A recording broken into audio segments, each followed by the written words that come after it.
Bonjour à tous. Bonjour, bonjour. Bonjour à tous. Bonjour. Bonjour à tous. Bonjour et bienvenue. Bonjour. Bienvenue, bonjour. Hop.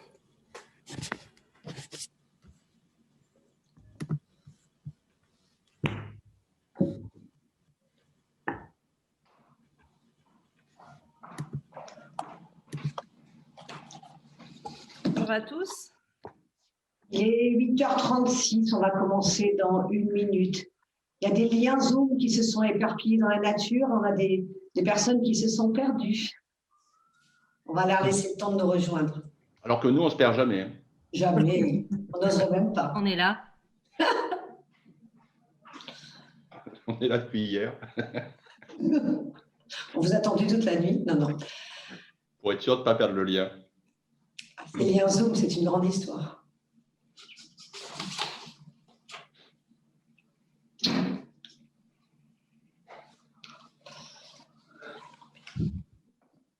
Bon.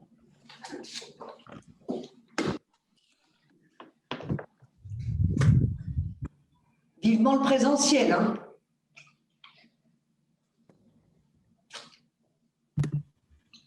Il n'y aura plus de problème de connexion, il y aura juste des gens en retard. C'est ce qu'on appelle créer du lien. Ah bah tu as raison, qui c'est qui a rebondi là-dessus? Si tu révèles tout. C'est pas les liens. Est-ce qu'on peut peut-être partager la slide, la première slide avec le regard croisé? Tout à fait.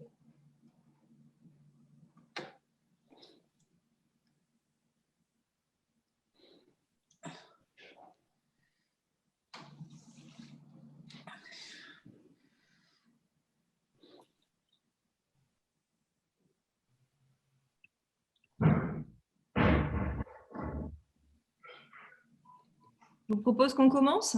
Tout à fait, on va commencer. Alors, écoutez, c'est à moi que revient l'honneur de débuter. Et donc, bonjour à tous, bonjour à toutes, bonjour à toutes, bonjour à tous. Nous sommes donc le 25 mars, 8h38, et je vous souhaite donc la bienvenue à la matinale du dirigeant. Alors, je reconnais certains d'entre vous, merci de vous être connectés ce matin. Je vais prendre quelques petites secondes pour vous présenter ce qu'est la matinale du dirigeant. Et donc, je vous précise que la matinale du dirigeant, en fait, c'est une rencontre que l'on vous propose, et c'est né d'une histoire d'une rencontre entre professionnels, entre conseils en entreprise qui ont des compétences différentes et complémentaires et qui vont se pencher donc pendant 45 minutes sur un temps fort de la vie de l'entreprise et de la vie de son dirigeant. Donc, en fait, on vous propose un regard croisé sur un sujet d'actualité enrichi par le retour d'expérience d'un invité, un grand témoin. Et ce matin, donc, nous accueillons Claire Peradotto de Peradotto Publicité, que je vais rapidement vous présenter en suivant s'il est nécessaire encore de présenter Claire Peradotto. Le thème que nous allons aborder aujourd'hui, c'est le développement et la communication en période de crise. Donc, nous allons ouvrir des pistes et répondre à la question comment se développer et communiquer pendant la crise. Donc, pragmatique, nous voulons en fait apporter un focus au service des décideurs qui sont au cœur de notre activité respective. Nous, ce sont les experts donc, qui vous sont présentés à l'écran. Et pour ma part, je suis Valérie Arnulf, cofondatrice et dirigeante de l'agence conseil en marketing et en communication VCOMK. Je suis heureuse donc d'ouvrir la 4e édition de la matinale du dirigeant. Et avant de laisser la parole et de laisser la parole notamment à notre invité témoin, Claire Peradotto, je vais rapidement prendre quelques secondes à nouveau pour vous la présenter. Donc, Claire Peradotto, dirigeante de Peradotto Publicité depuis 2002. Claire, c'est bien ça? Tu la connais, Claire Peradotto? Ah non. 2000. Depuis 2000, pardon. Peradotto Publicité, donc spécialisée dans l'impression numérique grand format, la signalétique, le marquage adhésif, mais Claire, tu nous donneras plus de détails dans quelques minutes. Donc Claire Peradotto, c'est une superwoman au grand sourire, femme d'affaires investie, engagée, femme inspirante, donc qui va partager et apporter son avis aiguisé sur notre thématique du jour. Avant de poursuivre et de laisser donc la parole à Claire Peradotto, je vous invite simplement à couper votre micro.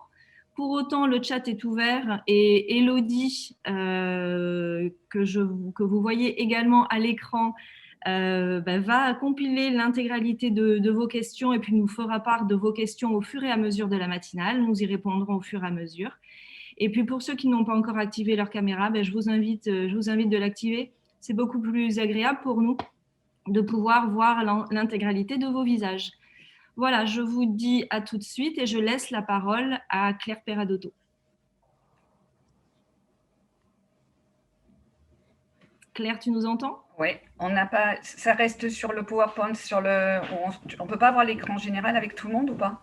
Non, ça reste avec la photo? D'accord, super. Bonjour à tous, donc Claire Peradotto. On m'a demandé ce matin d'intervenir au niveau de comment se développer et comment communiquer en temps de crise. Donc, Peradotto Publicité, comme Valérie l'a dit, c'est une société de signalétique, d'impression numérique grand format. Il y a un an, quand la crise s'est déclarée, tout s'est arrêté chez nous. C'est-à-dire que là, on s'est retrouvés complètement, manifestations annulées, chantiers arrêtés. On a été obligé de mettre tout le monde en activité partielle.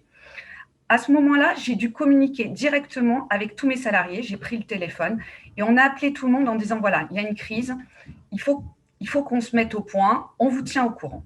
À partir de là, dans un premier temps, ça a été vraiment une grosse remise en question.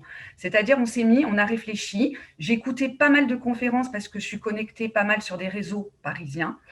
Et il a résonné en moi une phrase en fait de Marc Aurèle, l'empereur romain, qui était à la fois un empereur et à la fois un philosophe. Et sa phrase en fait est la suivante: que la force me soit donnée de supporter ce qui ne peut être changé, le courage de changer ce qui peut l'être, mais aussi la sagesse de distinguer l'un de l'autre. Ce qui est très important, c'est qu'on est en temps de crise. Il faut vraiment faire le distinguo entre où est-ce que je peux agir et où est-ce que je ne peux pas agir. Et cette phrase de Marc Aurèle, elle est vraiment très importante et je l'ai communiquée moi aussi en interne à mes collaborateurs. Alors, quand on est dirigeant, chef d'entreprise, avant tout, on est un chef d'orchestre. Alors, le but du chef d'orchestre, c'est un homme ou une femme qui a un rêve, qui va le réaliser. Le problème, c'est de ne pas être comme, si vous me permettez la métaphore, comme sur le Titanic. Le Titanic, c'est le paquebot. Et le chef d'orchestre, vous connaissez l'histoire, il est en train de jouer et il y a le paquebot qui coule. Donc, le but, c'est de ne pas être sur le Titanic. Mais pour moi, quand je parle à mes équipes, c'est de dire il faut qu'on soit sur une petite navette. Il y a la crise, et on est carrément sur un petit bateau, il y a les vagues et on va les surmonter. Le but, c'est d'agir plutôt que de subir. Mais les gens, ils sont bien chez moi, vraiment sensibilisés sur ce sujet. Alors, nous, on a une chance aussi, c'est d'avoir une société de signalétique, d'impression, de fabrication. Et au moment de la crise, on a été vraiment à l'écoute de nos clients. Et les clients, qu'est-ce qu'ils avaient besoin? Il y en a parmi vous là que je reconnais, qui avaient en fait besoin de produits anti-Covid. C'est des choses comme les hygiaphones qu'on n'avait jamais fait, on ne savait même pas ce que c'était.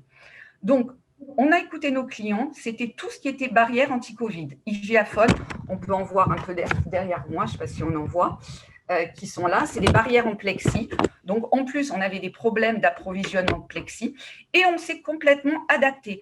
Mais pour ça, on est allé chercher, je crois que c'est là, en temps de crise, la chose la plus importante, c'est d'aller chercher dans nos valeurs et dans notre mission d'entreprise. Alors, comme je suis témoin, je vais vous parler un petit peu des valeurs quelque part de Peradotto, étayées par ce cas concret, comment on a pu réagir. Alors, nous, la première des valeurs, c'est le côté familial. C'est-à-dire que mon père, il a créé en 1963 l'entreprise, il était peintre en lettres, il faisait des décors de cinéma. Moi, j'ai repris avec mon frère l'entreprise en 2000 et tous nos collaborateurs, en fait, quand ils rentrent chez Peradotto, ils rentrent quelque part dans une famille et c'est ce côté uni. Et ce qui a été bien au moment de la crise, c'est que tous les collaborateurs, alors que je les avais mis dans un premier temps au chômage partiel, quand c'est reparti, ils ont été là. Il n'y a personne qui n'a pas été là au rendez-vous. Donc, ce côté uni, famille, On fait partie d'une équipe. On peut compter les uns sur les autres. Ça a été la première valeur et ça, je l'ai vraiment ressenti. Et ça, c'est très important de le ressentir. Le côté 2, ça a été pour nous une de nos valeurs, c'est la réactivité.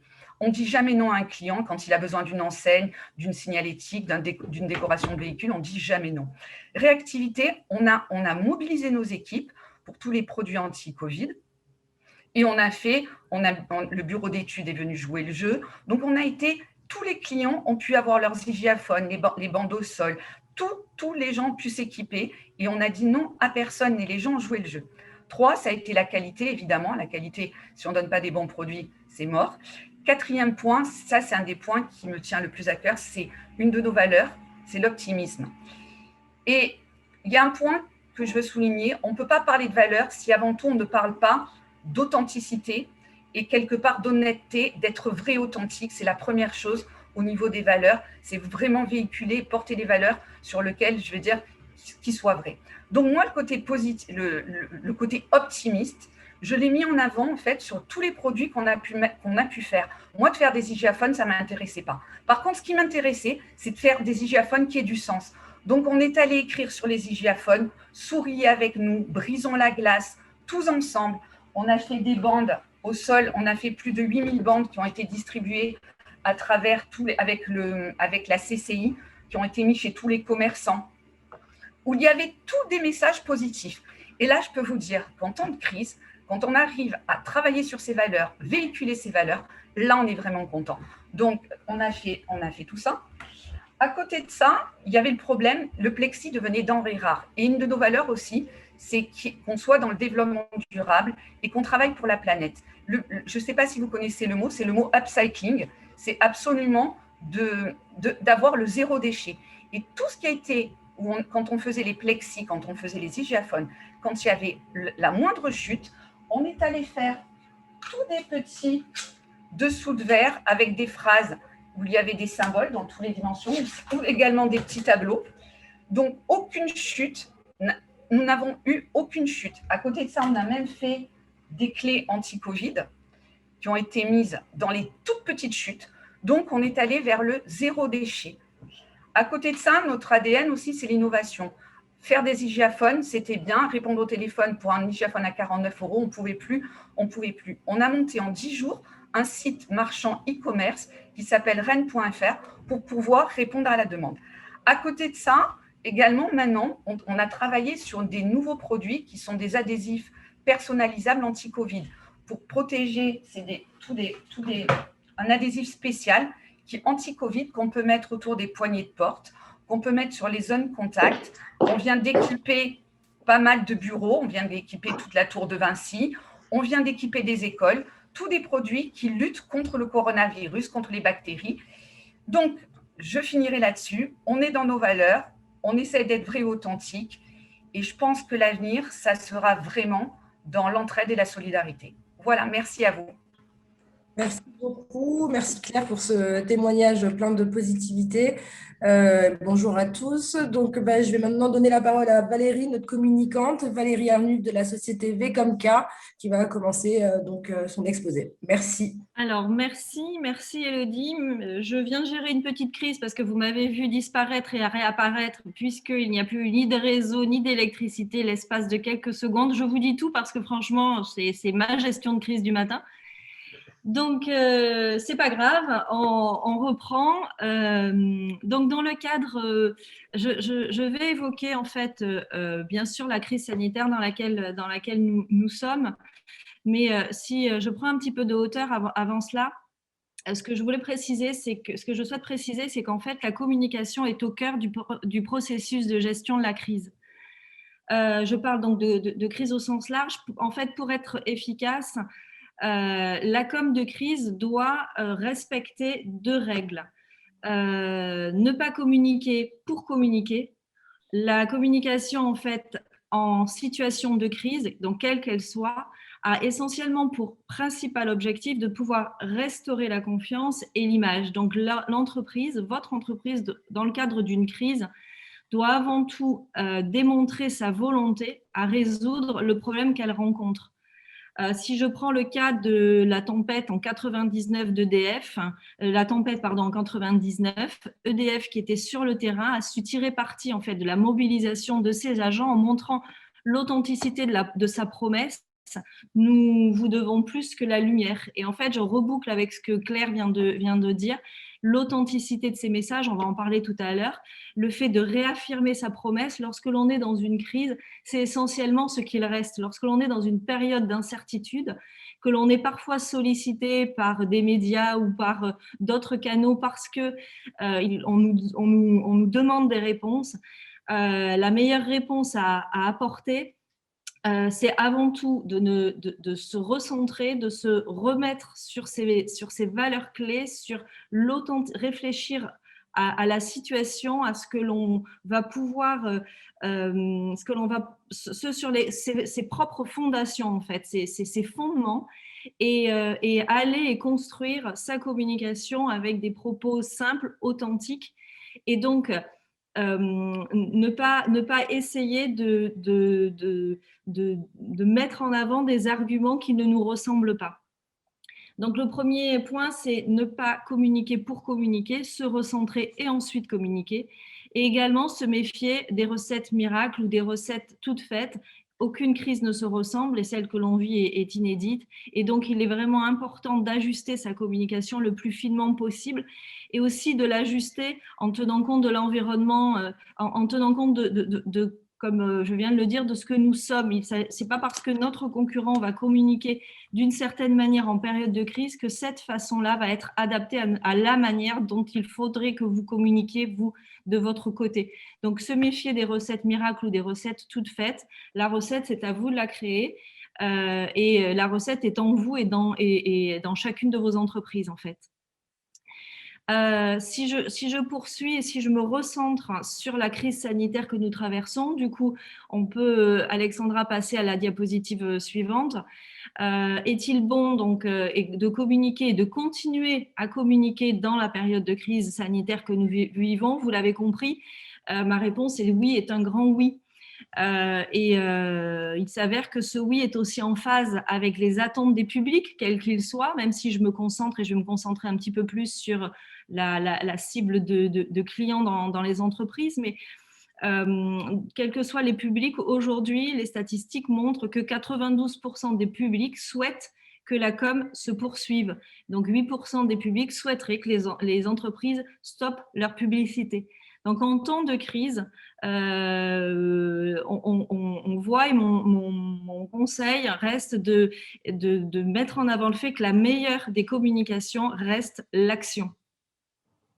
Alors, l'action, certes, mais pourquoi faire? La com, pourquoi faire? La com, essentiellement parce qu'elle va vous permettre, et elle va permettre de garder et de continuer à entretenir le lien que vous avez construit avec vos différentes cibles, avec vos clients. Aujourd'hui, et dans la période que nous traversons, la construction de liens et le fait de garder le contact reste la vocation même de la communication. Donc, la communication pour préserver des liens. Mais en disant quoi? C'est la question justement que l'on m'a posée au lendemain pendant le premier confinement et que l'on continue à nous poser à l'agence très régulièrement. Ok, il faut que j'existe, il faut que j'occupe le terrain, mais qu'est-ce que je dis à mes clients, qu'est-ce que je dis à mes partenaires, quels sont les messages que je peux et que je dois véhiculer? On s'accorde à dire qu'on n'est pas dans une communication commerciale brute, mais comme l'a expliqué Claire, on est sur une communication qui va se recentrer donc sur vos valeurs, sur l'histoire de vos produits, sur l'essence même de votre entreprise, de vos marques. Vous êtes une entreprise à taille humaine, par exemple, ça peut être un message clé à faire passer et à illustrer. Là, je prends deux exemples que j'aime bien, que j'ai particulièrement apprécié sur les derniers mois. L'exemple de Cyrillus, donc qui revient par la création de contenu sur l'histoire de la marinière, plus qu'un vêtement, une pièce de mode intemporelle, et donc dans la communication et dans le petit l'impression d'écran que je vous montre, donc dans leur prise de parole, ils signent et ils reviennent sur l'histoire de ce qui fait leur ADN, le produit qu'ils commercialisent et qui est phare pour leur marque. Et à côté, la personne que l'on voit qui n'est pas en train de faire une prière, c'est juste un screenshot en fait d'une vidéo du dirigeant du CIP français. Cette marque qui, pendant toute la période du confinement et encore aujourd'hui, continue à garder le lien et à occuper le terrain en étant présent par la création de contenu vidéo qui va à la fois rappeler son engagement solidaire, mais qui va aussi rappeler et donner les dernières actualités de sa marque, mais en le faisant les yeux dans les yeux, en le faisant de manière simple, préparée, mais en se reconcentrant donc sur l'ADN de sa marque, le Made in France, le pourquoi acheter français peut coûter un petit peu plus cher, mais quels sont les bénéfices que l'on en retire en tant que consommateur. Donc, j'ai pris ces deux enseignes en illustration parce que je voulais aussi qu'on se souvienne d'une chose, c'est que les consommateurs sont des consommateurs, ça vous le savez, et tous en tant que citoyens, on attend que les entreprises montrent leur engagement et on attend qu'elles soient des marques engagées également. Donc du coup, alors là, Alexandra va un tout petit peu plus vite, mais je vous montre aussi un autre exemple de communication authentique, mais qui a ajouté aussi de l'originalité et de la créativité pendant toute la période de crise et qui continue aujourd'hui que nous traversons. Donc, c'est l'enseigne Burger King que vous connaissez sans doute et je la retiens parce qu'elle a utilisé plusieurs canaux de communication pour se rendre visible. Elle s'est recentrée justement, elle n'est pas dans une communication commerciale, c'est une illustration d'une communication qui est à la fois humoristique, parce que même en période de crise, on peut aussi aborder les choses de manière décalée. Ici, ils ont choisi l'humour. Donc, humoristique, avec une articulation efficace entre le digital, les réseaux sociaux, le street marketing.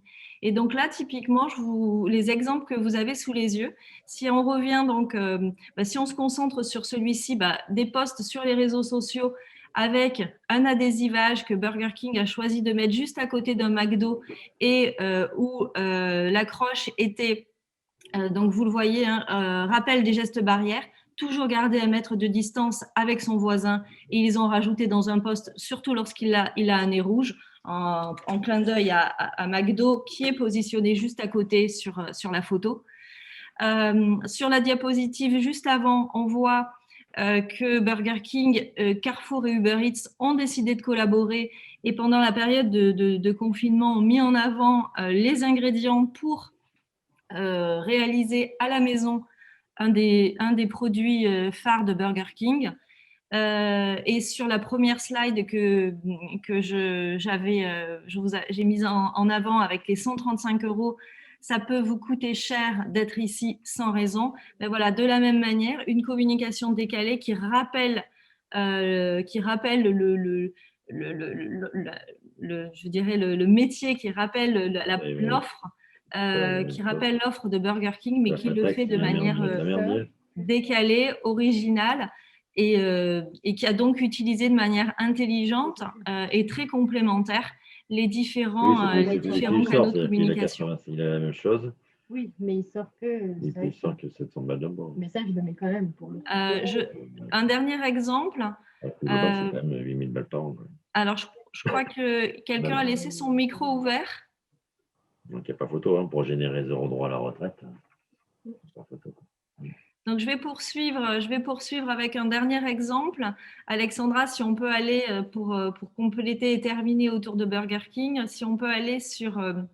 voilà, de la même manière, ils ont équipé l'intégralité de leur borne Drive avec un masque. Donc, en fait, c'est créatif, ça a du sens. Ça ne nécessite pas de gros investissements et à côté de ça, c'est justement une manière aussi positive de communiquer et de garder un lien et d'être présent en période de crise. Donc, si je poursuis en communiquant donc sur quels canaux, ben, je viens de vous montrer qu'aucun canal n'est à proscrire. Mais si je reste sur la période que nous sommes en train de vivre, c'est évidemment et effectivement le marketing digital qui a le vent en poupe et qui a été et qui est aussi la manière d'agir et de réagir le plus rapidement possible. Pourquoi? Ben parce que les entreprises, vous devez suivre vos clients, vos prospects, et vous devez les suivre et maintenir et poursuivre ce contact pour pouvoir maintenir votre activité. Donc, c'est sur la toile que se concentrent massivement les différents publics. Donc, je vais plutôt, du coup, me concentrer sur le marketing digital, puisque c'est le plus révélateur aujourd'hui dans la période que nous vivons. Donc, quelles sont les techniques que vous pouvez utiliser et que vous avez sans doute déjà utilisées pendant cette période?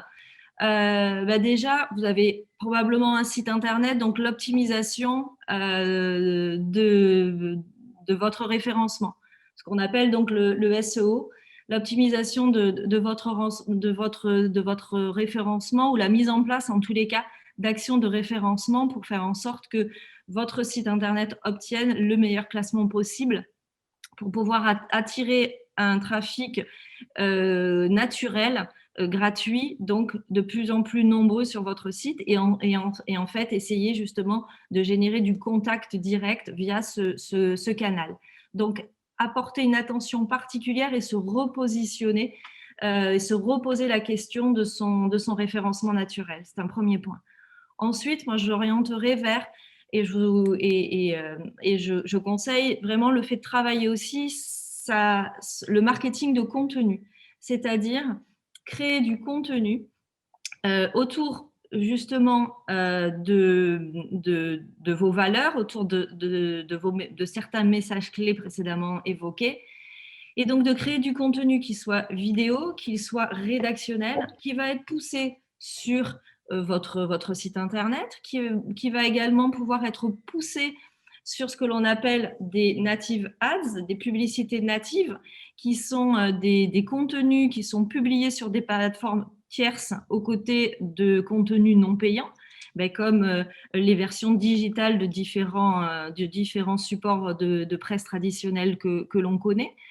Donc la création de contenu le contenu que vous allez aussi pouvoir pousser sur vos réseaux sociaux par exemple, ou dans le cadre aussi de campagnes d'emailing à destination de vos clients ou de prospects. Donc on parle donc de SEO, d'inbound marketing, de publicité native, de marketing d'affiliation également, ou de mise en place de campagnes d'AdWords, donc de coûts par clic, CPC. Donc les plus connus, c'est effectivement les Google AdWords, qui donc a pour objectif de générer du trafic vers un site internet ou vers un contenu en mettant en avant en mettant en avant ce contenu sous une approche publicitaire qui va vous permettre donc de générer du lead directement via ces contenus ou via votre site internet. N'hésitez pas à me poser des questions tout à l'heure si ce point manque de clarté. Les autres techniques que l'on peut également utiliser, que vous pouvez utiliser, sont les relations publiques en ligne, les relations publiques et les IRP, les relations presse en ligne, qui consistent en fait à développer une présence gratuite en ligne par des publications web et qui donc s'apparentent un petit peu aux relations presse classiques, mais qui sont transposées vers du contenu digital. On retrouve également l'exercice que l'on fait aujourd'hui, par exemple, la création d'événements en ligne via des webinaires notamment, qui permettent donc de garder un lien ou de tisser un lien et de prendre la parole en apportant du contenu par rapport à nos métiers respectifs ou à vos métiers respectifs, du contenu à plus forte valeur ajoutée pour justement entretenir et conserver ou créer un lien avec nos publics. Donc, en fait, si je conclus sur ce point lié à la communication en période de crise, Le risque principal en cette période, finalement, c'est de vouloir communiquer trop souvent, d'en faire trop pour garder le contact avec et garder le lien avec son audience. Donc finalement, ce qu'on peut retenir, c'est qu'il ne faut pas charger son fil d'actu, il ne faut pas non plus, donc justement, vouloir être trop présent ou omniprésent sur les réseaux sociaux, mais prendre la parole de manière raisonnée pour que vos messages aient le plus d'impact possible et prendre la parole en apportant du contenu d'experts ou du contenu à valeur ajoutée, en exprimant votre singularité, en réaffirmant votre identité, en travaillant essentiellement sur la production et sur la diffusion de contenu sur la toile. Voilà en quelques minutes les points clés que je voulais vous communiquer. Et je laisse maintenant la parole, je passe le relais à Thomas. Oui, exactement. Merci Valérie. Donc, pour l'instant, il n'y a pas de questions. Donc, si vous avez des questions, n'hésitez pas à les écrire sur le chat. Et effectivement, à Maître Thomas Lobry de la SCP de Poulpiquet. À toi, Thomas. Juste Valérie, pour rebondir sur ce que tu as dit, nous, au niveau de l'entreprise, c'est venu de l'interne de créer le lien. On a fait des petits films en interne pour expliquer à nos clients ce qui se passait, ce que l'entreprise vivait. Ça revient un petit peu à ce que tu disais, garder le lien. Et à côté de ça, maintenant, il y a beaucoup d'aides de formation. On va faire des petites formations, nous, pour apprendre à filmer, à faire des petits films. Et j'en revenais pas, j'ai posé la question qui voulait faire des petits films, faire cette formation. Et j'ai 10 personnes qui ont voulu faire cette formation. Donc, pour créer de la motivation en interne, c'est souvent en impliquant nos collaborateurs. Je trouve que ça crée du lien en interne et en externe, en travaillant justement sur des nouveaux médias qu'on n'avait pas l'habitude sur lequel on n'avait pas l'habitude de travailler. Voilà, c'était juste pour rebondir sur ce que tu disais. Oui, et le fait d'aller dans cette démarche a complètement du sens parce que ça correspond aussi l'humain et la place de l'humain que Peradotto Publicité a toujours véhiculé l'humain fait partie de vos valeurs. Donc en fait, le fait de les faire adhérer aujourd'hui ne va pas être perçu comme une communication opportuniste, mais finalement comme une suite logique dans le développement de votre visibilité et dans le cadre de ces prises de parole, elles vont justement avoir du sens et du poids pour cela. Thomas, on te passe la parole. Merci à tous. Merci à vous tous de nous suivre. On revient aujourd'hui sur tous ces sujets, la matinale du dirigeant pour des visions à 360 degrés, particulièrement pertinentes aujourd'hui. On sort un petit peu des cadres habituels sur lesquels on a pu se développer. Alors, se développer et communiquer en temps de crise, on a beaucoup parlé de la crise sanitaire qui nous préoccupe. Et aujourd'hui, en termes de développement, je vais m'attacher dans un premier temps à certains choses-trappes. On peut être tenté de vouloir développer une activité annexe à son activité et ça n'est pas sans conséquence d'un pur point de vue juridique. En effet, et on en avait déjà un petit peu parlé, on va y revenir rapidement aujourd'hui, sur la déspécialisation de l'activité, c'est-à-dire l'activité annexe, connexe ou complètement différente qu'on peut avoir, je dirais, la tentation de faire. Aujourd'hui, il y a quelque chose trappe à éviter. Est-ce que le changement d'activité dans les locaux d'exploitation est sans risque? Alors, ça s'appelle la déspécialisation, partielle ou restreinte dans le bail commercial. C'est la mise en place d'une activité connexe ou complémentaire. Cette déspécialisation, c'est la plus simple. Par exemple, la vente de boissons à emporter est une activité annexe à celle de vente de glace à emporter. On est là sur un exemple jurisprudentiel. Si vous êtes tenté en tant que chef d'entreprise d'ajouter une activité connexe ou complémentaire à votre activité principale, naturellement, vous aurez vu en amont la possibilité en interne dans vos statuts d'ajouter à votre objet social l'activité en question, mais vous devez surtout veiller à ce que cette activité ne remette pas en cause, je dirais, la jouissance paisible de la location et du bail qui est le vôtre. Il faudra pour ça notifier au bailleur cette volonté d'ajouter une activité connexe. Le bailleur a 2 mois pour contester. Et ce ne sera pas sans incidence sur le loyer lors de la première révision triennale suivante. Ça, c'est quand on change ou qu'on ajoute une activité complémentaire à son activité principale. De plus en plus, nos clients, aujourd'hui chefs d'entreprise, ont parfois la volonté de modifier totalement leur activité. C'est ce qu'on appelle juridiquement la déspécialisation totale ou plénière, un changement total d'activité rendu nécessaire par une nécessité économique, une rentabilité insuffisante par exemple, ou de mettre en place une activité qui doit de toute façon rester compatible avec la destination de l'immeuble. Changer complètement d'activité est un motif grave au niveau de son bail. Il faut bien sûr le notifier au bailleur qui, lui, a un délai cette fois plus long pour contester. Lui pourra contester sur la base de motifs graves, d'intérêts personnels ou vis-à-vis des droits concurrents des autres locataires, par exemple, de son immeuble. De la même manière, le changement total d'activité nécessite une notification à tous les créanciers inscrits qui pourraient voir ainsi leur sûreté mise en péril par cette nouvelle activité. Et naturellement, ce ne sera pas sans incidence sur le loyer. L'indemnité de déspécialisation pourra être ajoutée au loyer courant lors de la révision du loyer. Alors, il faut quand même rester très prudent. On a une jurisprudence assez récente, elle a 1 an maintenant, qui a réaffirmé la distinction parfois subtile, notamment entre la vente à emporter et la consommation sur place. Elle fait particulièrement écho à notre époque où le click and collect est devenu, j'ai presque envie de dire la norme, ou en tout cas, c'est bien sûr démultiplié. On a ici un exemple typique. Si on peut revenir juste en arrière, Alexandra, sur le slide. On a un exemple typique d'un corner qui vendait du snacking, on va dire, d'accord, et qui, à proximité, en dehors du bail, avait installé quelques tables et chaises pour permettre à ses clients de consommer finalement, alors pas exactement sur place, mais à proximité immédiate. La Cour de cassation est venue casser cette activité, cet ajout d'activité, en distinguant bien les choses. Et il est extrêmement important pour vous, chef d'entreprise, titulaire d'un bail commercial, de bien vérifier, pour ne pas vous mettre en danger, que l'activité complémentaire ou totalement différente que vous avez mis en place ou que vous souhaitez mettre en place ne va pas avoir pour conséquence, et c'est ce que je reprends sur le slide suivant, les sanctions du défaut de destination. Concrètement, ça peut amener à la résiliation du bail, à la mise en œuvre de la clause résolutoire de plein droit ou avec un congé avec refus de renouvellement sans indemnité d'éviction.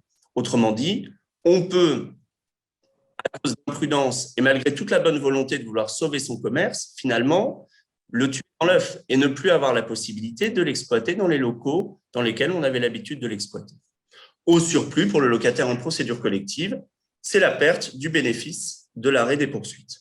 Donc, prudence toujours, et on en avait déjà parlé, dans cette situation et dans cette époque un petit peu compliquée, sur les adjonctions d'activité ou les changements d'activité complets.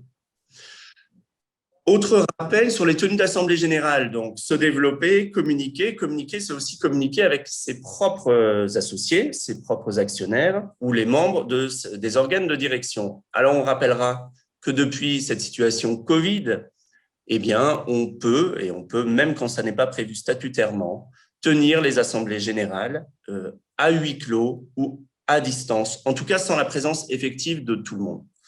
L'autorisation des assemblées à huis clos, ce n'est pas seulement une référence à Jean-Paul Sartre, sans aucun doute, mais c'est surtout une décision d'urgence qui permet à l'entreprise de continuer à fonctionner normalement, puisque dans tous les cas, les droits des associés sont maintenus, mais néanmoins de permettre de tenir dans les délais normaux, on va dire ça comme ça, dans les délais normaux qui ont été un petit peu prorogés, les assemblées obligatoires. Cette extension, cet assouplissement, du recours à la conférence téléphonique audiovisuelle, consultation écrite, vote par correspondance, des choses qui implicitement étaient déjà prévues mais absolument pas généralisées, sont désormais prévues. Alors, il y a quelques conditions naturellement que j'ai dû reprendre pour l'assemblée à huis clos. Donc, comme son nom l'indique, une assemblée tenue sans que les membres de l'assemblée n'assistent à la séance, en y étant présents physiquement, ou par voie de conférence téléphonique ou audiovisuelle, qui reste la norme la plus privilégiée. D'accord ?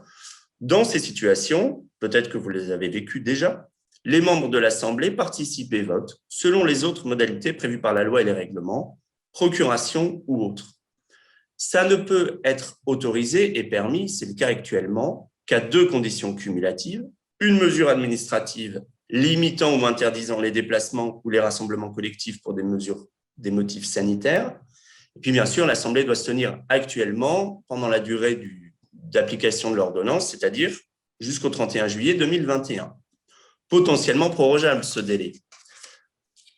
Ce qui est privilégié, et d'une manière générale, on le voit dans d'autres droits, par exemple en copropriété, où ça s'est également généralisé, c'est d'une manière générale la possibilité de faire référence à la conf call, à la visioconférence, conférence téléphonique, doit rester la solution privilégiée. L'idée, c'est bien sûr de ne pas couper, je dirais, l'ensemble des associés ou des actionnaires de la vie sociale et de la bonne marche de l'entreprise vis-à-vis du ou des représentants légaux de l'entreprise ou des organes de direction. Dans tous les cas, le maintien des droits des membres convoqués, quelle que soit l'assemblée prévue, ou je dirais l'organe qui se réunit, est toujours préservé. D'accord ? Petit détail, naturellement, pour les juristes ou les représentants légaux, les procès-verbaux de ces réunions d'assemblée ou d'organes de direction doivent bien sûr préciser les conditions de tenue de cette assemblée, et notamment lorsque c'est une assemblée à huis clos, en précisant les motifs cumulatifs, c'est-à-dire sous quel droit on se place, et en l'occurrence sous un droit Covid que depuis 1 an maintenant, nous travaillons, et d'ailleurs avec mes congénères de la matinale du dirigeant. Voilà ce qu'on pouvait dire un petit peu sur la tenue et la communication via les associés. Un petit, très rapide propos sur l'acte électronique à distance. J'ai repris ici l'acte d'avocat électronique et l'acte par comparution à distance des notaires, que je connais mieux en tant que notaire, mais on aurait pu également parler des experts comptables. D'une manière générale, la tendance était, même avant 2019, je dirais, justement au distanciel. On l'a vu avec les déclarations d'impôts et avec tous les problèmes que ça peut poser en termes d'accès justement au dématérialisé, une population vieillissante qui a peut-être besoin d'accompagner ou certaines zones géographiques qui n'y ont pas accès. Mais là n'est pas le propos. Aujourd'hui, en 2021, tant les actes d'avocat que les actes de notaire notamment peuvent être établis à distance, en toute sécurité, avec l'authenticité requise pour nos actes de notaire, avec toutes les vérifications, soit par des logiciels indépendants, soit même directement par nous-mêmes en visioconférence. Toute crise permet une accélération, je dirais, du progrès, et peut-être qu'une prochaine matinale du dirigeant permettra de revenir justement sur ces outils de dématérialisation qui concernent toutes les professions réglementées qui sont représentées ici. Alors, pour finir, et un petit peu comme un clin d'œil, puisqu'on parle de communication aujourd'hui, je voulais revenir sur des publications et la publicité des notaires et son évolution, et finalement son écho à la crise actuelle. Alors ça, c'est des publicités anciennes, et je vous fais grâce du clip de Justin Conseil. Je crois qu'on dit Justin Conseil et pas Justin Conseil. La référence à Justin Bieber est très limitée. C'est à la fois la publicité native et naïve, mais c'est déjà ancien, ce notaire-rappeur, et si vous voulez du rap au réveil, je vous en conseillerai d'autres. Aujourd'hui, en 2021, vous avez une communication, notamment des notaires du Sud, que vous avez à l'écran, qui est, on va dire, un petit peu osée, même si, en l'occurrence, pour vous expliquer le démembrement de propriété, je ne m'arrêterai pas à cette publicité. Mais vous voyez que Opax masqué, ohé, alors, nonobstant la qualité de la publicité intrinsèque, notre profession également s'adapte, on va dire, à la situation, poussant le bouchon un petit peu loin, si je puis me permettre, puisque la Chambre des notaires de la Gironde est assez novatrice en la matière, avec des références tout à fait actuelles pour ceux qui veulent mettre des paillettes dans leur vie ou à ceux qui pensent à la rentrée scolaire. Voilà, c'est ce petit propos en guise de sourire pour illustrer notre thématique du jour. Si vous avez des questions, on est disponible bien sûr aujourd'hui ou en tout temps. Voilà.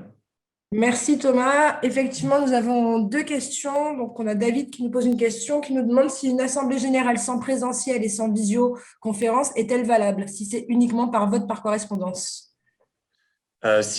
Alors, naturellement, si le respect a été fait, je dirais, de communication des pièces, de réception des procurations, elle est parfaitement valable, sous réserve des conditions cumulatives qu'on a vues. Alors, imaginons pour nous, dans notre situation dans le département, les conditions cumulatives sont réunies.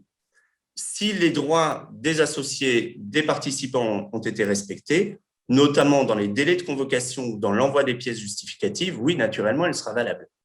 En chaque cas, peut être vu individuellement également. Et la deuxième question était liée. Oui, alors, est-il envisagé… Les procès-verbaux ou autres, est-elle valable sur des PDF de manière électronique?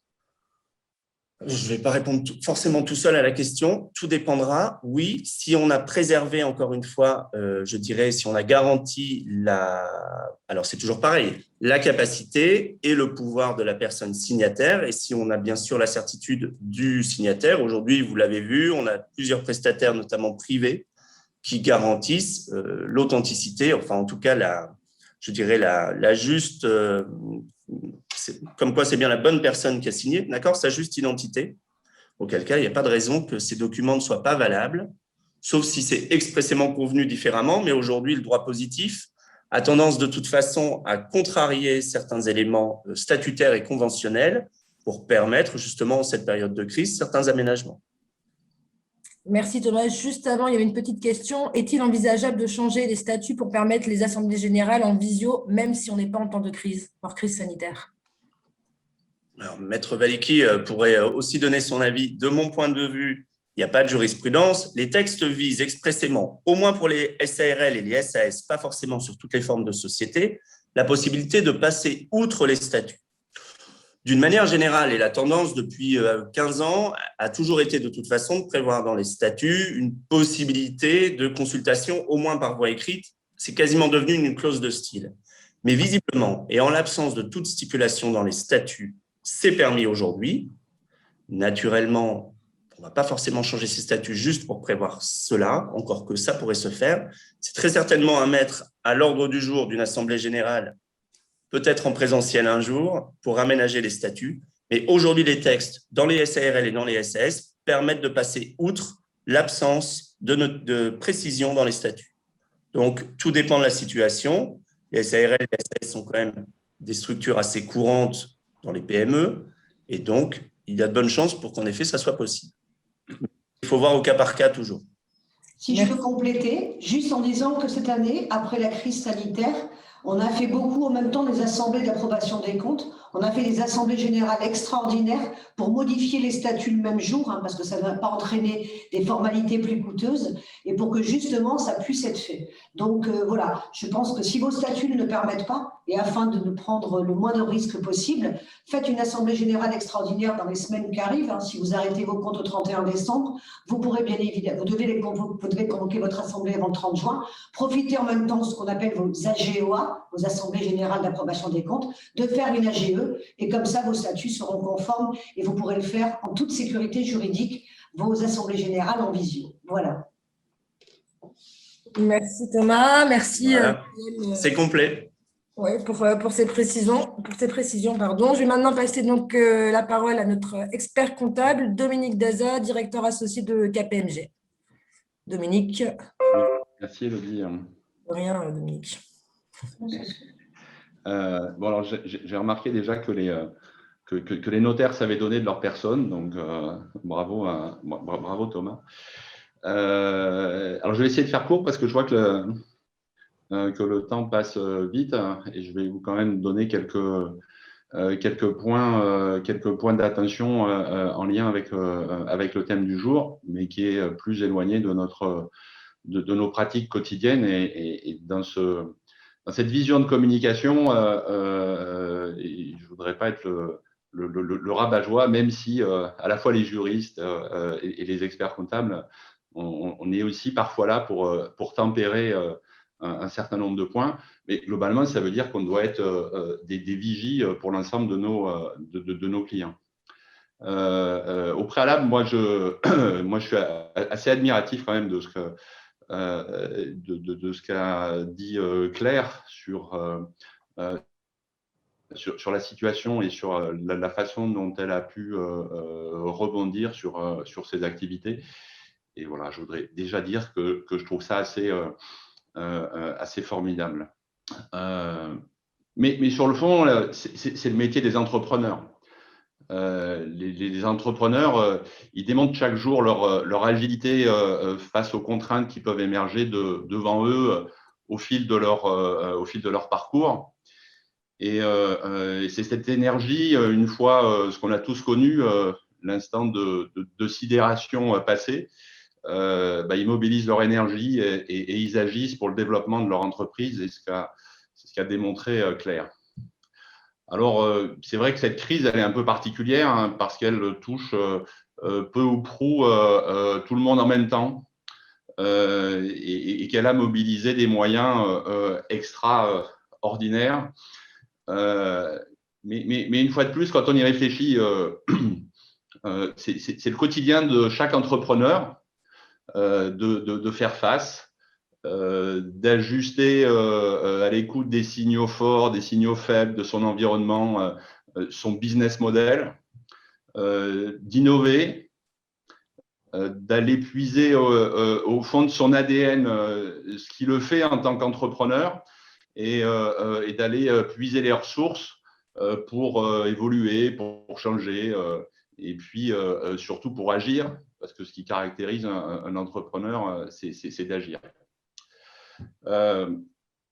Ceci dit, je vais revenir sur quelques points d'attention et clairs, comme Valérie l'a signalé, pour conserver, amplifier la relation avec les clients. Il y a eu de nouvelles façons de travailler et qui ont été au cœur des évolutions de la période. Et puis, je pourrais faire un petit focus sur notre métier aussi, parce que nous-mêmes, on a effectivement beaucoup évolué. On participe à des webinaires plutôt que du présentiel. On fait pas mal de communication sur LinkedIn pour informer nos clients.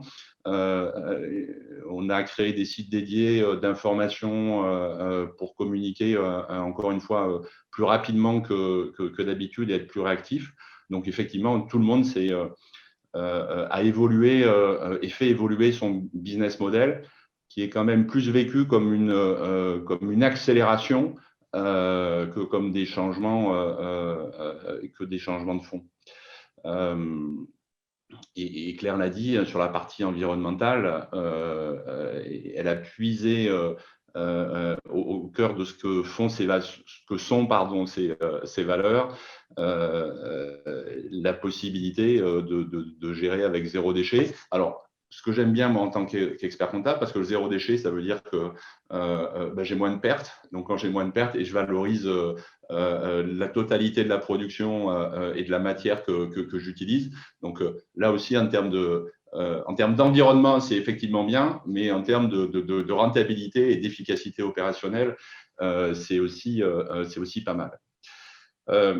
Tout ça pour dire que redéfinir son offre, c'est modifier les conditions matérielles de son activité. Et bien sûr, ça a une incidence sur les coûts et sur les résultats. Et ça, c'est le premier point d'attention. Il faut le prendre en compte, soit dans le cadre de prévision. Et je sais la difficulté de planifier les choses, de faire des prévisions, notamment dans cette période. Donc, moi, ce que je peux conseiller, c'est d'un point de vue pratique, c'est j'ai un changement, je le processe, je vérifie pendant une semaine, 2 semaines, 1 mois, quelle incidence ça a sur mes coûts et je revois mes politiques d'ajustement en termes de coûts, en termes de prix. Donc, ce n'est pas forcément travailler sur des prévisions à long terme sur 4-5 ans qui n'ont pas de sens, mais vraiment, je fais un changement, je passe au click and collect. Je suis un restaurateur, je fais de la vente en emporté, donc j'ai plus d'emballage. Je vais vérifier pendant une semaine c'est quoi mon incidence en termes de coûts et je vais pouvoir ajuster mon offre et ajuster mes prix. Je crois assez, moi, à ces ordres d'idées, à ces ordres de grandeur qui, dans des situations d'urgence, permettent de garder le cap. On sait en restauration, globalement, un salarié, alors ça dépend les contraintes, ça dépend les taux de marge, on est bien d'accord, donc comparaison n'est pas raison, mais on sait que c'est 8 000 € de chiffre d'affaires. Voilà, avoir un peu ces repères activité par activité. Et notre métier à nous, c'est de vous aider à construire ces repères de base qui, en période de crise et en période où il faut être extrêmement agile et réagir vite, peuvent être intéressants. On a parlé de site internet, on a parlé de vente en ligne. Donc ça, on voit l'avantage, hein, c'est la vente en ligne, c'est élargir d'un clic son marché. Mais c'est aussi des contraintes fiscales. Le rabat-joie arrive à respecter quand je vends en dehors de mes frontières et qu'il y a des nouvelles réglementations dites des quick fix si je vends en France ou si je vends à l'étranger. Et donc ça suppose aussi de communiquer avec vos conseils parce qu'il y a un certain nombre de contraintes et si vous ne les respectez pas, le coût à payer peut être effectivement important. Et je pense que Marielle, tout à l'heure, vous fera part d'un certain nombre de contraintes réglementaires par rapport à ces aspects-là. Valérie vous l'a expliqué, la présence sur les réseaux sociaux, le marketing digital sont importants pour conserver le lien et amplifier les liens avec nos clients, avec nos prospects. Mais voilà, tout ça a un coût et il faut vérifier le retour sur investissement. Et on ne peut que vous conseiller de faire appel à des professionnels pour bien calibrer à la fois vos besoins et les différents effets que ça peut avoir. Changer son activité, modifier la façon de travailler, ça a des conséquences en termes d'approvisionnement, ça a des conséquences en termes de gestion des stocks. Et au-delà, on le sait bien dans cette période-là, c'est la prévision de cash et la préservation du cash qui sont effectivement essentiels.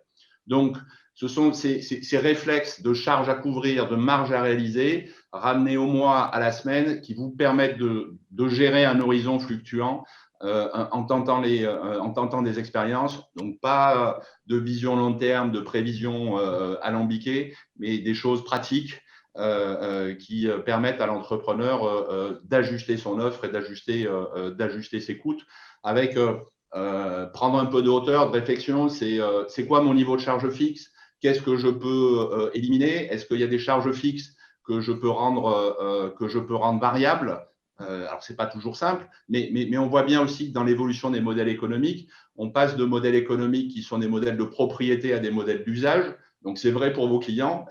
Vous êtes aussi client d'un certain nombre de fournisseurs et vous avez peut-être un certain nombre de travaux à effectuer, de recherches à faire pour voir si vous pouvez passer sur un paiement à l'utilisation plutôt qu'un paiement de coût fixe. Les frais fixes, bien sûr, vous avez des frais variables. Là aussi, est-ce que tout ça est bien optimisé et est-ce que vous avez des gains à trouver sur la définition de votre business model? Alors, c'est des petites pistes. Je ne rentre pas dans le détail. Et puis, une fois de plus, vous savez bien que dans la matinale du dirigeant, si vous nous envoyez un mail pour qu'on ait une vision collective de votre situation, on le fera avec plaisir. C'est ça l'objectif de la matinale et de partager un peu les différentes expériences. Donc, en situation d'incertitude, une fois de plus, c'est la prévision du cash et la prévision à la semaine qui permet de trouver des solutions. Dernier point d'attention, on parle d'innovation. N'oubliez pas qu'il y a un certain nombre de process de financement de l'innovation. Donc, je voudrais juste insister sur non pas le CIR, même si on peut rentrer dans le détail de ça, mais plutôt le crédit d'impôt innovation. Le crédit d'impôt innovation, il sert à monter des projets et monter des prototypes. Et on sait que dans cette période, et l'expérience de Claire, elle a monté des prototypes. Voilà. Et donc, il faut savoir, quand on monte des prototypes, on peut avoir un crédit d'impôt sur l'ensemble des charges qu'on a pu investir pour la définition de ce prototype. Et c'est globalement un crédit d'impôt sur une base maxi annuelle de 400 000 €, un crédit d'impôt remboursable de 20%. Dans cette période-là, ça me paraît bien aussi de penser à ces possibilités. Voilà, moi, les différents points de référence sur lesquels je voulais insister. Après, si vous avez des questions, on y répondra avec plaisir. Et je pense que Marielle va nous parler de choses excessivement importantes. Merci. Voilà pour moi. Merci Dominique. Et effectivement, je vais laisser la parole à Maître Marielle Vadicki du cabinet WABG pour un sujet bien passionnant, la RGPD. À toi, Marielle. Merci. Bonjour à tous. Si le talent est de rendre simple quelque chose de compliqué et de vous exposer en 7, 8, 9 minutes où on a eu des formations qui ont duré 3, 4, 5, 8 heures, eh bien, c'est l'exercice auquel je dois me livrer aujourd'hui. Donc, bien évidemment, d'abord, je vous souhaite à tous la bienvenue dans cette matinale du dirigeant. Je vais essayer de vous laisser en mémoire. Vous pouvez faire la photo des slides. Cette manifestation est enregistrée et vous pourrez la retrouver sur tous les liens Zoom et tous les liens, les chaînes YouTube des différentes personnes qui en ont créé une, et y compris mon cabinet. Donc effectivement, ce que je vais essayer de m'atteler, c'est à vous faire comprendre pourquoi. Parce que la plupart des gens n'ont pas compris ce que c'était que le RGPD, n'ont pas compris pourquoi d'un seul coup, soi-disant, ça nous tombait dessus, n'ont pas compris qu'ils devaient s'en conformer et quelque part ont eu peur de quelque chose d'étrange, de technique, de complexe. Alors c'est vrai. Alors c'est vrai que le terme aujourd'hui, c'est communiquer. Alors communiquer, est-ce qu'on a le droit de communiquer comme on veut? Non. Est-ce que c'est récent? Non. Est-ce qu'on en parle depuis peu de temps? Oui. Alors, quelle est la chronologie? Très rapidement. Alors, il faut savoir que la France était à l'initiative de tout ce qui est protection de la vie privée. On le sait, en France, on est extrêmement attaché à la vie privée. C'est la raison pour laquelle il y avait déjà depuis 1978 la loi informatique et liberté, qui était déjà extrêmement contraignante. Mais il faut dire la vérité, tout le monde s'en moquait un petit peu. Seules les grandes entreprises se sentaient concernées et avaient des rapports avec la fameuse CNIL.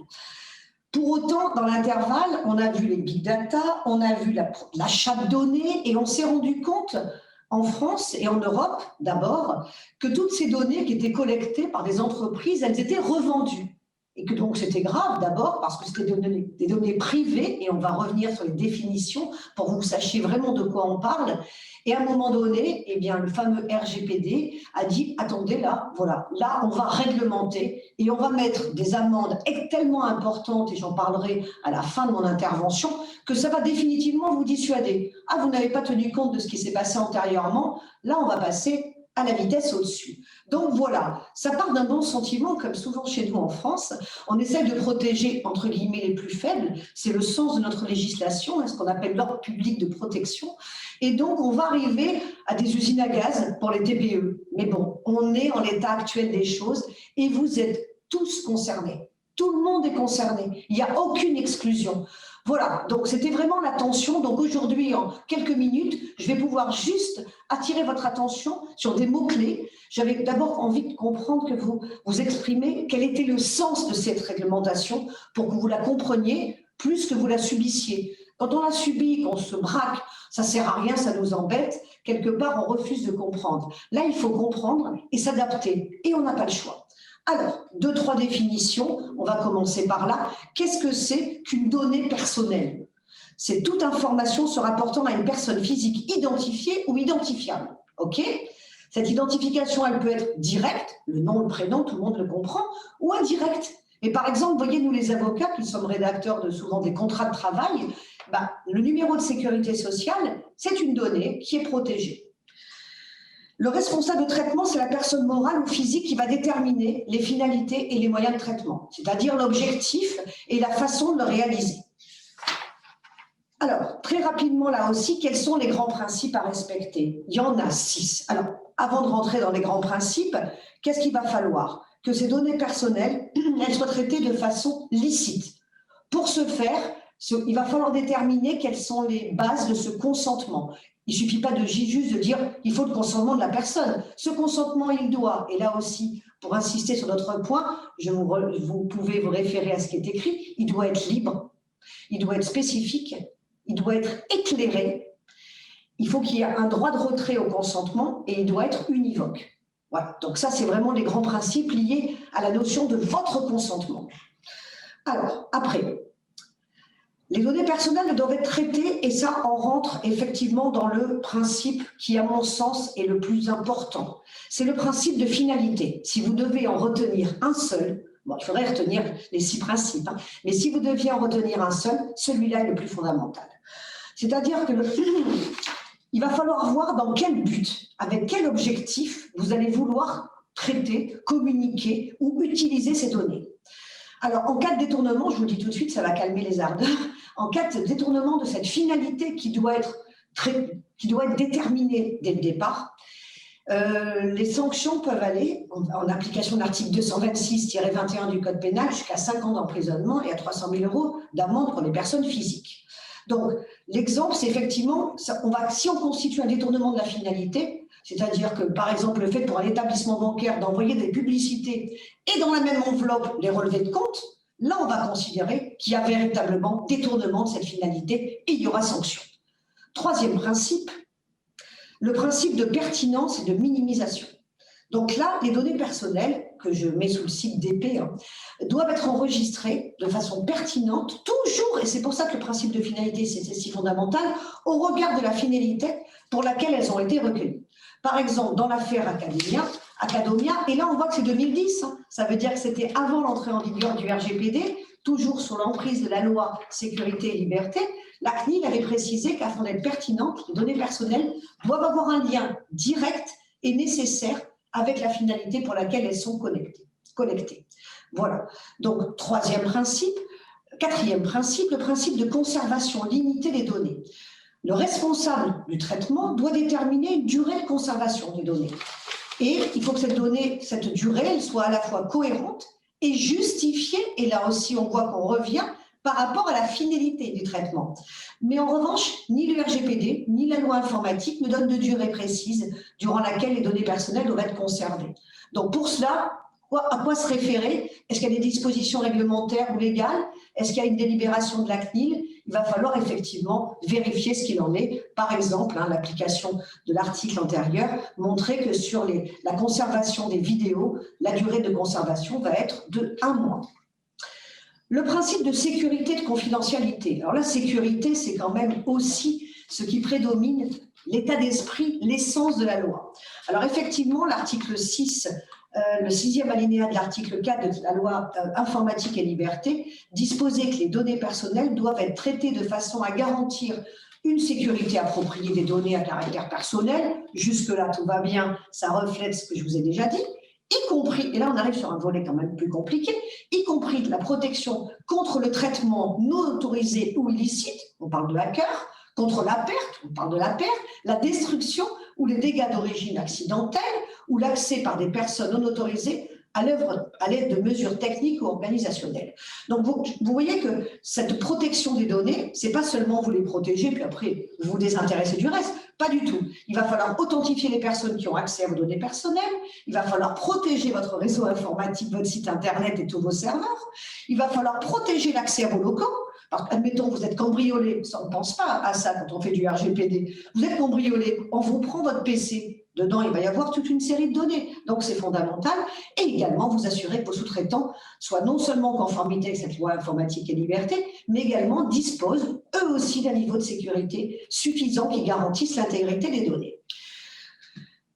Les violations des articles, si on viole les articles 33 et 34 du RGPD, ça met des obligations encore à la charge supplémentaire, mais vu le temps, je vais passer à la slide suivante. Donc là, vous avez effectivement ce tableau que je vous conseille de photographier, ou que vous retrouverez sur nos slides, qui vous montrer qu'est-ce que vous devez faire en cas de violation de vos données. Où il y a un risque, où il n'y a aucun risque, ou un risque élevé. Voilà, on passe là aussi à la slide d'après. Qu'est-ce qui se passe? Le principe, quels sont les droits des personnes concernées? Là, j'en ai mis 6 et on pourrait faire 25 minutes sur chaque droit. Alors voilà, c'est vraiment un clin d'œil. Le droit d'accès, un droit à rétractation, ça vous le savez, ça existait déjà dans la vente à distance. Un droit à l'effacement, ça c'est un droit pour moi qui était nouveau. Un droit à la portabilité, un droit à la limitation du traitement et effectivement le droit à l'information. Toutes les personnes qui vont considérer qu'on a utilisé à mauvais escient leurs données personnelles, elles ont ces droits qui leur permettent d'obtenir justice, si je me permets. Alors, les contrôles et les sanctions. Comme toujours en France, on a le droit, le principe, le contrôle et les sanctions. Donc là aussi, très rapidement, la CNIL peut effectuer, on est un peu comme l'administration fiscale ou l'URSSAF, 4 types de contrôles, sur place, vous voyez ce que c'est, sur convocation, en ligne ou sur pièce. Donc voilà, là vous savez qu'effectivement, les contrôles peuvent se faire à 4 niveaux et de 4 façons différentes. Donc à l'issue des contrôles, qu'est-ce qui se passe ou des plaintes? Lorsque des manquements au RGPD ou à la loi sont portés à la connaissance, la formation de la CNIL, elle peut faire plusieurs choses. Le plus simple, c'est le rappel à l'ordre. Là, vous faites taper sur les doigts, c'est pas bien, il ne faut pas recommencer. Et après, on monte crescendo jusqu'à une amende administrative qui peut être excessivement importante, là aussi. En conséquence, et là je vous ai mis ce petit tableau en synthèse, que vous conseille la CNIL, vous avez effectivement des préconisations qui sont données par la CNIL, qui a une vision assez pragmatique quand même des choses. Ne collectez des données nécessaires que pour atteindre votre objectif. vous vous souvenez, hein, c'est le principe de finalité sur lequel je vous ai dit qu'il était fondamental. Être transparent. Alors, quand on fait du marketing, du commercial, est-ce qu'on est toujours transparent? Si vous n'êtes pas dans la finalité et dans l'utilisation que vous allez en faire, vous serez sanctionné. Organiser et faciliter l'exercice des droits et des personnes. Oui, il faut que les personnes puissent faire valoir leurs droits, puissent se rétracter, puissent demander l'effacement des données. Donc ça, il faut l'organiser. Fixer des durées de conservation. On est plus dans le droit contractuel, sauf réglementation particulière. Sécuriser les données, identifier les risques. Ça, vous l'avez vu, j'ai quand même un peu insisté. Et inscrire la mise en conformité dans une démarche continue. Ce n'est pas juste one shot. Ah, ça y est, j'ai fait mon traitement des données, je suis en règle avec le RGPD et je ne fais plus rien. Malheureusement, c'est un droit extrêmement mobile, extrêmement, je dirais, réactif. Donc, il va falloir suivre. Et c'est là où vous allez avoir besoin d'un conseil. Les avocats le font. Il y a des logiciels qui ont été. Quelquefois, on peut faire un audit. Quand par exemple on va être dans un format de reprise d'une entreprise et qu'avant de la reprendre, on veut vérifier, vous savez, on fait l'audit fiscal, l'audit social et on peut faire également un audit sur le RGPD pour voir si vous reprenez une société et surtout sur les PME et les grandes entreprises, mais ça vaut pour les TPE de la même façon, si vous êtes en règle avec ce RGPD. Voilà, donc maintenant si vous avez des questions, étant précisé que les questions dans ce domaine d'activité, c'est pas du tout que je refuse par anticipation d'y répondre, mais ça dépend tellement d'ingrédients différents et on est tellement dans le sur-mesure que les questions, si vous en avez de façon plus spécifique, vous pouvez les envoyer sur l'adresse mail de la matinale du dirigeant 360 et bien évidemment, je me ferai un plaisir et un devoir de vous y répondre. Merci Marielle. Il était demandé si vous pouvez rappeler ce qu'il était reproché à Academia. Alors, la jurisprudence sur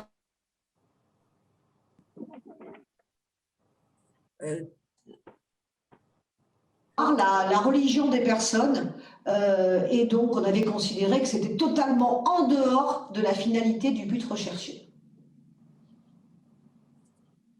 D'accord.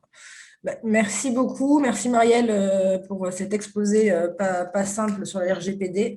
Je vais maintenant donner la parole à Maître Nathalie Thomas, administrateur judiciaire de la SCP Ezavin Thomas.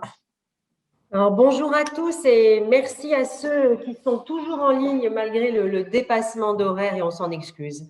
Alors, cette matinale à 360 degrés, elle nous donne l'occasion à chacun d'entre nous professionnels d'aborder le sujet sous le prisme de notre spécialité. Alors, évidemment, c'est naturellement en ce qui me concerne.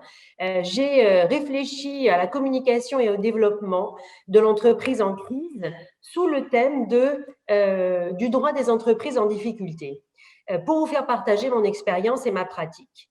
C'est en effet une pratique du droit des entreprises en difficulté qui offre, à mon avis, des outils pour vous permettre de communiquer et de vous développer en temps de crise. Pourquoi cela? Parce que le droit des entreprises en difficulté, tout d'abord, donne des moyens au chef d'entreprise pour l'accompagner dans sa communication. Et ici, je parlerai de la communication avec les partenaires créanciers, mais également avec ses actionnaires. Il vous offre aussi des possibilités d'acquisition d'entreprises en difficulté et des possibilités facilitées avec le droit des entreprises en difficulté. Alors, si j'aborde tout d'abord le premier thème qui est celui de la communication avec les partenaires et sous l'angle de la négociation. Alors, la communication en temps de crise, c'est un sujet délicat pour le chef d'entreprise, car le moteur de l'économie, c'est la confiance, et la confiance, elle est particulièrement écornée dans le contexte actuel. Alors, Claire nous a démontré comment le chef d'entreprise sait communiquer avec ses clients, avec ses salariés et maintenir le lien nécessaire à la cohésion de l'entreprise. Il me semble que la communication avec les créanciers est autrement plus difficile. En effet, si le message, c'est de dire aux créanciers que l'entreprise est en difficulté et qu'elle ne parviendra pas à honorer ses échéances, elle ne peut que rompre un peu plus le lien de confiance et générer parfois des relations et des réactions brutales, comme par exemple la rupture des relations contractuelles, la dénonce des concours qui peut précipiter la situation de l'entreprise. Alors, j'ai réfléchi à cette communication. Et cette communication, comment elle doit s'inscrire dans l'entreprise en crise? Eh bien, c'est tout d'abord choisir les créanciers avec qui on souhaite entrer en négociation. C'est préparer son message, c'est-à-dire avoir un objectif. Et c'est bénéficier d'un cadre juridique protecteur pour l'entreprise. Alors, le droit français, c'est le seul droit en Europe qui confère une place privilégiée à l'entreprise, à ses salariés et à ses actionnaires, et elle offre plus particulièrement une procédure très adaptée au dialogue pour mener des négociations.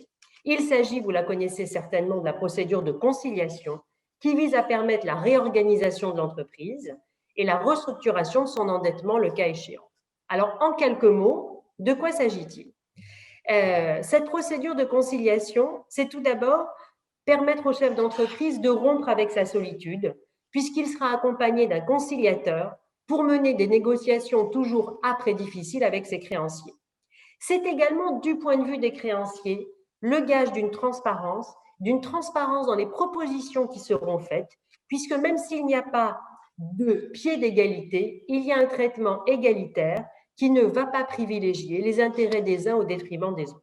Et enfin, la conciliation, je dirais qu'en un mot, c'est une renégociation éclair qui va se dérouler sous quelques mois et qui va permettre de négocier individuellement avec ses créanciers. Deux exemples, on va négocier avec des fournisseurs, par exemple, la dette générée pendant la crise sanitaire et puis peut-être de nouveaux délais de paiement.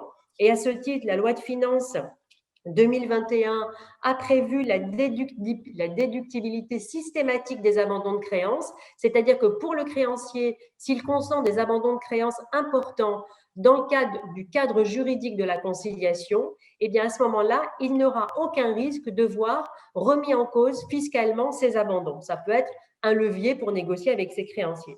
C'est évidemment discuter avec ses co-contractants. Alors, évidemment, on va rediscuter avec eux les loyers que l'on n'a pas payés ou les redevances, les échéances de contrat que l'on n'a pas payés pendant la crise sanitaire, mais on peut aussi en profiter pour réfléchir à la renégociation du contrat et peut-être à une nouvelle modification de son échéancier. Et c'est bien sûr discuter avec son environnement bancaire. Mais cette communication dont je vous parle avec les créanciers, je voudrais aussi vous parler de la communication avec les actionnaires. Et même si on a des actionnaires, des associés dormants, il faut les faire participer à la situation actuelle. Alors, ils peuvent être informés, ils doivent être absolument appelés à une assemblée générale extraordinaire, Thomas vous en a parlé, si il est envisagé de modifier l'objet social. Et moi, je voudrais vous faire un focus sur l'apport. Parce qu'en ces temps de crise, et notamment quand vous discutez avec les banquiers vous demandent ce que les associés comptent faire pour reconstituer les capitaux propres ou pour faire des apports qui permettent de renforcer la situation financière de l'entreprise. Comment convaincre un associé de réinjecter des fonds alors que l'entreprise est fragilisée, que l'avenir est incertain et que c'est l'ouverture d'une procédure collective est vouée à ne pas être payée, puisque l'on sait bien que cet apport ne bénéficie pas d'un rang de priorité dans l'hypothèse de l'ouverture d'un redressement judiciaire et qu'il sera fondu avec les autres créanciers et qu'il aura devant lui un certain nombre de créanciers privilégiés, les salaires, les banques, etc. Il y a dans la procédure de conciliation dont je vous ai parlé la possibilité de bénéficier pour l'associé d'un privilège. Ça s'appelle le privilège de new money ou encore en français d'argent frais. C'est-à-dire que l'associé qui, dans le cas d'une procédure de conciliation, va réaliser un apport, bénéficiera d'un rang privilégié en cas d'ouverture d'une procédure collective. Je dirais même d'un rang ultra privilégié car il sera quasiment juste après le privilège des salaires. Et quel est l'intérêt pour l'entreprise? C'est que ça n'affecte pas ses biens. Il n'y a pas de nantissement, il n'y a pas de gage sur stock. Donc, c'est une garantie qui bénéficie à l'associé, mais qui n'a aucun effet négatif sur la situation, sur le périmètre des actifs de l'entreprise. Donc, voilà comment il me semble que la communication avec les associés dans le cadre d'apport ou la communication avec ses créanciers, si elle se tend, peut se dérouler de manière beaucoup plus efficace dans le cadre d'une procédure de conciliation. Le deuxième thème que je voudrais aborder, c'est celui du développement en temps de crise. Et je voudrais plus particulièrement vous parler de l'acquisition d'une entreprise en difficulté par le mécanisme juridique de ce que l'on appelle le plan de cession. Et là, je ne me place plus du côté du chef d'entreprise de l'entreprise en difficulté, mais je me place du côté de l'acquéreur potentiel. Aujourd'hui, de nombreuses entreprises en difficulté vont être placées en redressement judiciaire. Elles ne pourront pas présenter de plan de redressement par continuation, malheureusement, parce que très certainement, le montant du passif sera très supérieur aux capacités contributives de l'entreprise. Elles vont peut-être ou devoir s'orienter vers un plan de cession. Alors, qu'est-ce qu'un plan de cession? En quoi ça consiste? Comment être informé, vous, candidats intéressés de ces entreprises à céder, comment faire une offre et comment se déroule la procédure. Alors, dans le délai assez court qui m'est imparti, je vais essayer de vous en faire une synthèse. Alors, tout d'abord, qu'est-ce qu'un plan de cession? C'est la vente d'une entreprise placée en redressement judiciaire et c'est une vente ordonnée par le tribunal. C'est donc une décision judiciaire qui va ordonner la cession d'une entreprise au bénéfice d'une autre entreprise. Et il y a 3 atouts majeurs pour le repreneur. Le périmètre de l'offre, puisque le principe, c'est que l'on reprend les actifs et pas le passif. C'est simple à comprendre. Il y a des exceptions dans lesquelles je ne vais pas rentrer aujourd'hui, mais c'est le principe essentiel. On reprend des actifs. Le deuxième avantage, c'est l'aspect social. Vous savez tous que quand on reprend une entreprise, il y a le transfert obligatoire des salariés affectés à l'entreprise, c'est l'article L1224-1 du Code du travail.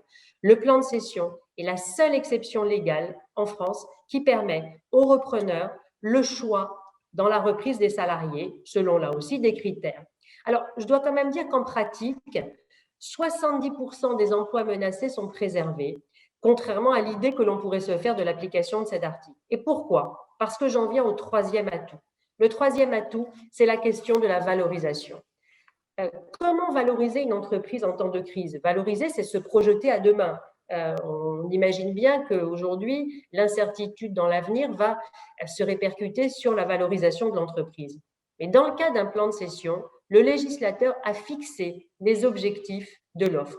L'objectif de l'offre, c'est préserver les emplois, assurer la pérennité de l'entreprise et peut-être apurer le passif. Donc, ce qu'examinera le tribunal, c'est la solidité de votre projet, son sérieux, son financement et la préservation des emplois. Et c'est ainsi que la question de la valorisation de l'entreprise interviendra, de manière accessoire à la solidité du projet. Le souci du tribunal étant que l'on ne retrouve pas le repreneur quelques mois ou quelques années plus tard à la barre de la juridiction. Et enfin, il y a un dernier avantage, c'est l'absence de droit de préemption ou de clause d'agrément.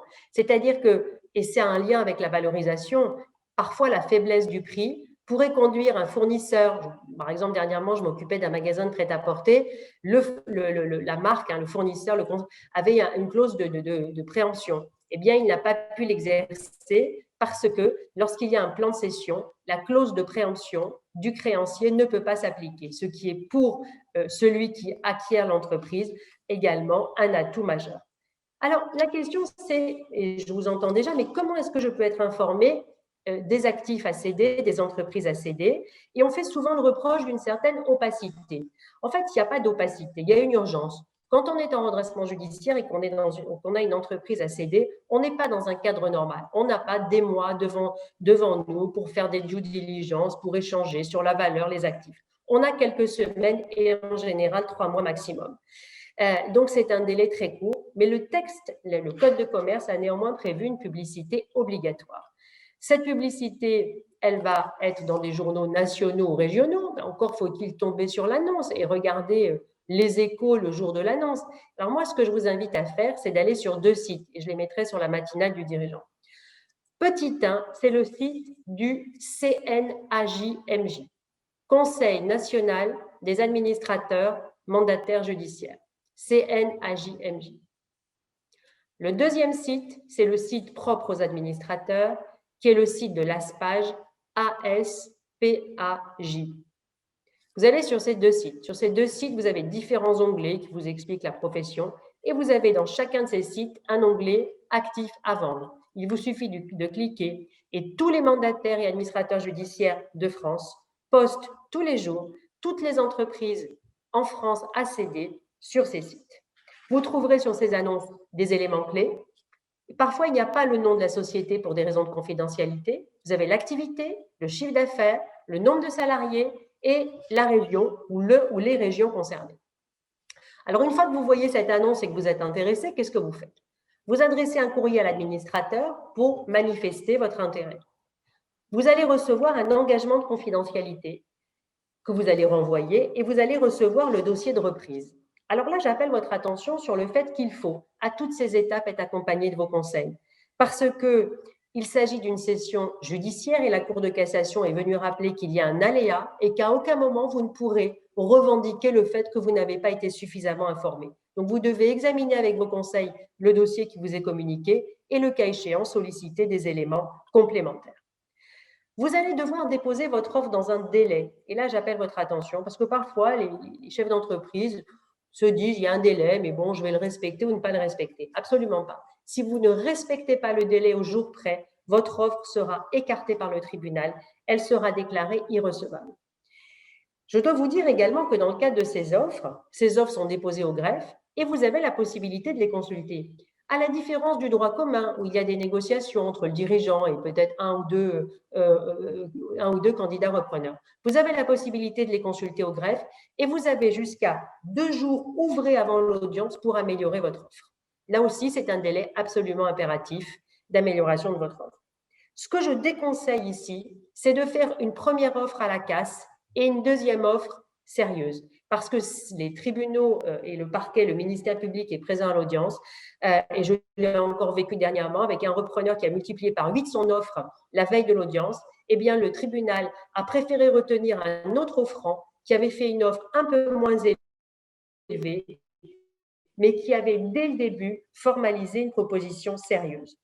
Vous serez donc convoqué à l'audience pour présenter votre offre. Et là, je vous conseille vivement d'être assisté par votre avocat. Vous ne pourrez pas avoir dans votre offre de conditions suspensives, puisqu'on est dans une session judiciaire. Vous pourrez et dès que le tribunal aura rendu sa décision, une prise de jouissance pourra être confiée aux dirigeants, aux repreneurs, contre un paiement immédiat du prix. Alors là aussi, l'important, c'est d'avoir la disponibilité du prix. Vous ne pouvez pas faire d'offre sous conditions suspensives d'obtention d'un prêt. Donc voilà, aujourd'hui, je pense qu'il va y avoir des opportunités pour les chefs d'entreprise diligents et vigilants et bien accompagnés pour formuler des propositions d'acquisition. Alors, j'ai terminé mon propos. J'espère que je vous aurai donné envie d'utiliser ces quelques outils pour communiquer avec vos créanciers et associés et pour vous développer en faisant des offres. Je vous remercie tous de votre attention et je suis évidemment disponible pour des questions éventuelles. Merci beaucoup, Nathalie. J'ai repris les sites dans le chat, donc que vous trouverez dans le chat. Je vais peut-être redonner la parole à Claire, si tu as peut-être des choses à rajouter par rapport aux interventions. Je pense qu'on a eu un bon éclairage sur différentes facettes avec des sujets totalement différents. Moi, c'est vrai que la reprise, ça m'intéresse, l'expert comptable, ce qu'il ne faut pas faire. Donc, je trouve que c'était un balayage assez complet de tout ce qu'on pouvait avoir, l'agence de com. Voilà. Merci en tout cas à tous.